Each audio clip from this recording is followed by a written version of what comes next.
Kita tak perlu 31 million orang Malaysia belajar bahasa Inggeris untuk memahami teknologi. Barangkali 1% pun cukup. Kemudian diajarkan dalam bahasa Melayu. Ini patutnya, dan itu yang berlaku dalam sejarah.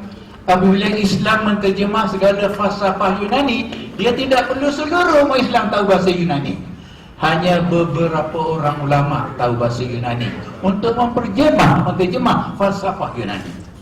Orang Jerman tak perlu seluruh orang Jerman memahami bahasa Latin untuk mengajar mereka Bible. Hanya memerlukan seorang Martin Luther untuk menterjemah Bible, kemudian menaikkan bahasa Jerman sebagai bahasa mereka dan menjadilah bahasa yang paling teknikal sampai sekarang. Jadi itu sepatutnya menjadi teknik kita menghadapi masalah teknologi seperti ini. Kemudian akhirnya perkara 24 mengenai belajar bahasa Inggeris ini, itulah masalah kita. Pengajaran bahasa Inggeris kita tidak betul. Kita mengajar sekarang ni melalui immersion, tetapi kita tidak mengajar anak kita bahasa Inggeris dengan teknik bahasa Inggeris. Kita mengajar dia dengan menggunakan mata-mata pelajaran. Lalu anak kita gagal. Apabila disuruh belajar matematik dengan bahasa Inggeris dan mereka tak faham bahasa Inggeris dan tidak tahu apa sebenarnya yang disoal dalam soalan dalam bahasa Inggeris itu, maka mereka mendapat 0. Maka seluruh anak dikorbankan dengan pengajaran PPSMI dan sekarang mungkin DLP. Ribuan anak-anak menjadi korban kepada pemikiran yang salah dalam pengajaran bahasa. Okey, perkara 26 tentang Abdullah Mushi, barangkali kita tak perlu bercakap tentang itu. Pada 7 mengenai negara yang bijaksana melakukan pengimbangan demi memastikan warisan bangsa dan pusaka tidak terkorban. Perkara para 28 bangsa dan bahasa Melayu telah ialah bahasa dan berdiri merdeka, maka jangan sampai bahasa mengiring jinak jenazah. Raja kita amat perasa orang. Baginda menulis, jangan sampai bangsa Melayu mengirim jenazah bahasanya dikorbankan atas nama pembangunan, teknologi, modernisasi dan globalisasi. Barangkali itu harus wajib menjadi ingatan kepada kita. Para 29, hari ini perkara terbalik berlaku bahawa banyak kawasan perumahan tersebut, ini masalah kerajaan tempatan, maka telah disebut dengan panjang lebar tadi. Kita harap undang-undang akan dipindah, dan wajib dipindah untuk mewajibkan bahasa itu menjadi bahasa yang satu-satunya. Perkara 30 dalam dunia korporat dan era globalisasi ini, kelihatan bahasa Melayu serba salah, diketepikan, dan satu daripada bangsa ialah di dalam golongan korporat. Maka barangkali wacana wasiat ke-6 Raja-Raja Melayu pada hari ini mesti digiatkan, mesti diaktifkan untuk menjadi wacana nasional berlandaskan naungan Majlis Raja-Raja Melayu dan didukung oleh semua kuasa politik Melayu di Malaysia. Akhir sekali, para 31 bahasa Melayu era pasca merdeka, maka barangkali hanya yang disebut di situ hanya bahasa dalam negara kita dituntut terhadap warga negara 3 perkara untuk menjadi warga negara yang disebut Tan Sri. 1, kelahirannya. 2, dan masuk ibu bapanya mesti warga negara. 3, bahasa. Dulu bahasa itu menjadi syarat, tetapi satu masa Parlimen telah menggugurkannya apabila Tan Chee Koon menuntut bahawa rakyat Malaysia sudah belajar bahasa Melayu, baik sekolah Cina, baik sekolah India, baik sekolah kebangsaan, maka patut digugurkan syarat bahasa dalam kewarganegaraan. Maka digugurkan, tidak ada lagi syarat. Yang lahir itu, yang naturalisasi masih ada, itu pun working knowledge.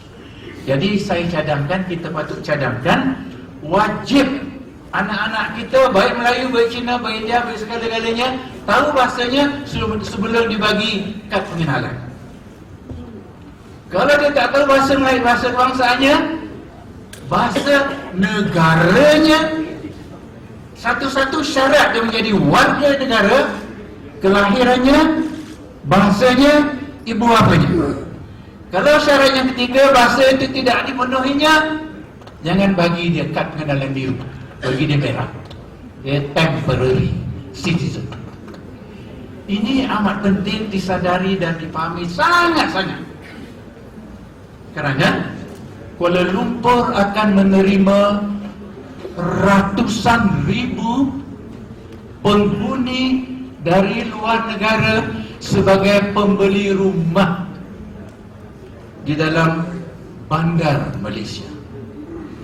Ratusan ribu orang asing akan membeli rumah di dalam bandar Diraja di Johor. Selepas 15 tahun atau lahir di sini, anak-anak mereka mungkin dapat PR. Tanpa bahasa, mereka mungkin dapat kerakyatan.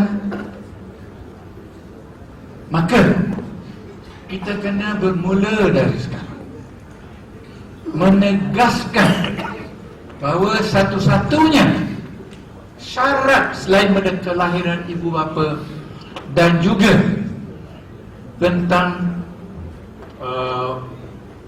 barangkali ibu bapanya itu sebagai rakyat, maka inilah satu-satunya.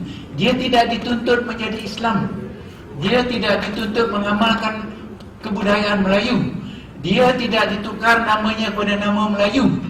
Dia hanya diminta satu saja: gunakan bahasa Melayu sebagai bahasa kebangsaan, sebagai bahasa negara ini untuk menjadi rakyat Malaysia. Tuntutan itu amat kecil dalam seluruh kehidupan seorang manusia, dan segala kemudahan sudah ada. Jadi dengan demikian, apabila tuan-tuan dan puan yang hadir pada masa ini, saya kalau kita kumpulkan perbincangan dalam kitab ini, kita dapati ada 3 perkara penting. 1, bahawa statusnya harus status diraja. 2, keperluan meminda perundangan-perundangan yang berkaitan. 3, perlu perjuangan yang berterusan untuk memastikan ini terus berlaku.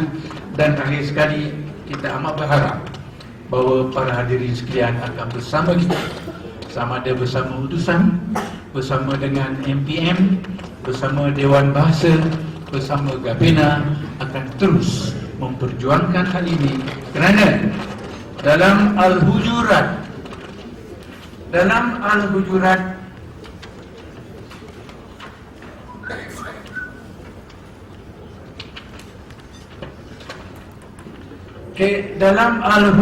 13, hai manusia, semua kita tahu ayat ni, selalu sangat dibaca.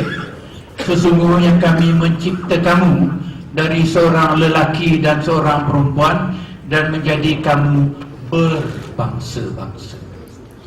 Bahawa kita adalah Melayu bukan kehendak kita, adalah anugerah Tuhan. Sebagai berbangsa-bangsa, berpuak-puak, berkaum-kaum. Dalam Ar-Rum 22, dan di antara tanda-tanda kekuasaan Allah ialah mencipta langit dan bumi dan berlainan bahasamu dan warna kulit.